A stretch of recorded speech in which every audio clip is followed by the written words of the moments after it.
In the past, my father was actually a very good person for me because he always went horse riding with me and such things. And then suddenly the man who I trusted and who I loved most had done something very nasty. How did I know what my father was going to do that night? Sometimes it feels unreal. Has it really happened? I ask myself then. I don't know either of my parents. I've never seen them. I know my father is a murderer because my mother was the victim. It's now been over 2 years, and I feel that I actually struggle a lot more with it than I actually thought. I lost my mum and I didn't want to be an orphan. I'm Harry, I'm 22, soon to be 23. My brother is Jordan, and we are victims of domestic homicide.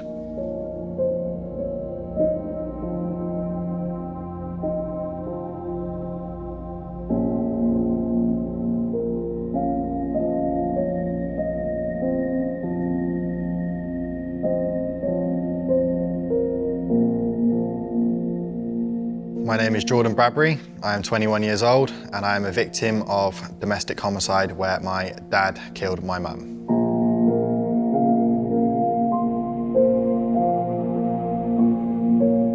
At the time I was 3, my brother was 2 years old and my sister was 5 years old.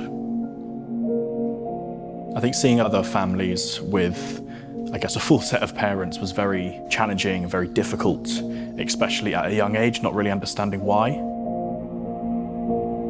The earliest memory I've got of realising that my life was very different to a different household where both parents are on the scene was when I went to the park with my auntie, because it was my auntie that showed me how to ride a bike. It marks a spot in your life where it makes you feel a little bit empty, like something's missing. When you do go to a park and you see parents playing with their children and all that sort of stuff, knowing that that's been stripped from my life from a very early age. The questions surrounding where my parents are, things like that from other pupils, very much happened in secondary school than primary school, and I think that's more down to the teachers in primary school navigating that situation a little bit more delicately than what happens in secondary school. In secondary school, they weren't even aware until I was in year 11. It was a little bit disappointing that they didn't realise for the first sort of 4 or 5 years. It would have been nice to have a little bit of support, like having counselling, things like that, straight from the start. Growing up, due to the way it was committed, where my dad stabbed my mum, put a little bit of a phobia inside of me during cooking activities in school where sharp knives were present. Kind of put me on edge a lot. Didn't really want to get anywhere near anyone. And other kids, of course, are ruthless. They're very judgmental. They picked up on that very quickly with my phobia of being around sharp objects and sharp objects in other people's hands as well. Yeah. So school very much didn't really understand my situation when it comes to sharp objects and struggling around them. They'd never really bothered to come up to me and ask about my situation and why. I think communication needs to be a lot more in school on students who are in direct contact with sharp objects, or trigger points should be discussed more.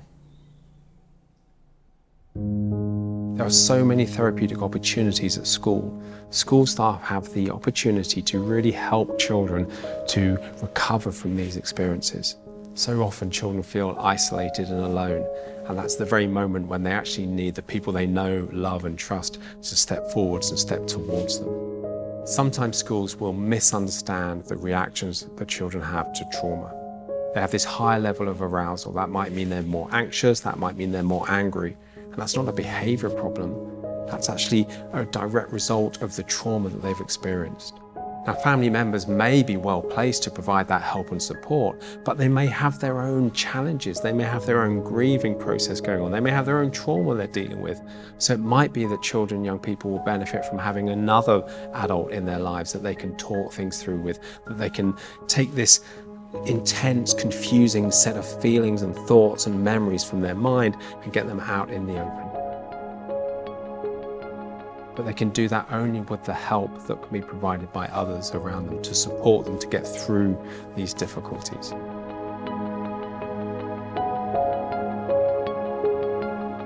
Therapy in school was very important because it gave me a way to express the feelings which I wouldn't necessarily express.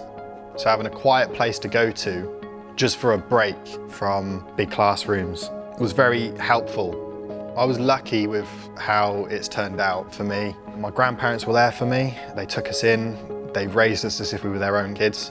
Because I know for a fact that there's a lot of people out there who have been a victim of this who literally lose everything, where they don't have any support around them, they don't have a family. It's really important that children have the opportunity to be supported, that simple support can create change for the children. Children Heard and Seen, we provide a variety of group work, and we always want to tailor the provision for the children of what is needed. We're hoping to create an awareness of the experiences that children have when a parent kills the other and serves a custodial sentence. We were very lucky that Children Heard and Seen did, I guess, notice us and help us and help our grandparents through it and help wherever they can. Just getting us out of the house, giving our grandparents a break, giving me and Jordan the opportunity to have a safe space. I think having that readily available will be absolutely massive to everyone, no matter what age. Many of the children and young people I work with have very confused feelings towards their father or their mother who has committed the crime. They're very vivid. They're stored as the actual sensory data, the sights, the smells, the tastes, the touches, rather than the narrative story, which would be a normal memory for someone. So it can be really helpful for children to have somebody that they can speak with openly. We don't want to be waiting to see if they develop post-traumatic stress disorder or depression or anxiety and then provide a treatment. We want to provide the support as soon as possible so that they are more likely to recover, more likely to get alongside what's happened to them. This is the part they don't really tell you about and you don't really hear about is it doesn't go away. So when you are a victim of a form of domestic homicide, eventually you'll be getting a letter or contacted by the prisons where then they will be talking to you about their parole. You've got to decide whether you want to fight, so they then have a chance of staying in prison, or whether you just ignore it and just kind of hope it all goes away.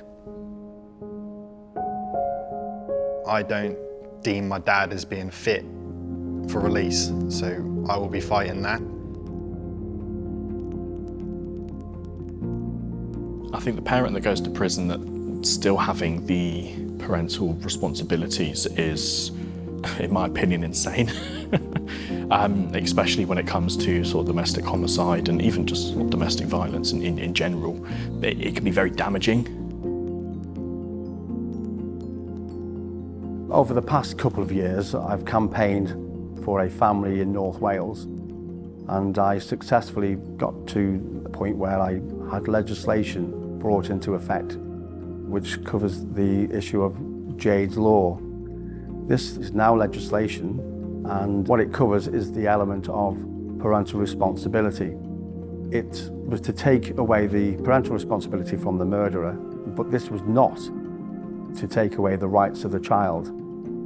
In my opinion, the children involved do not get the support that they really need, and there needs to be a child advocate of some description, which gives and provides support for children who have got a parent in jail for domestic homicide especially, because obviously there is a need for this to be in place.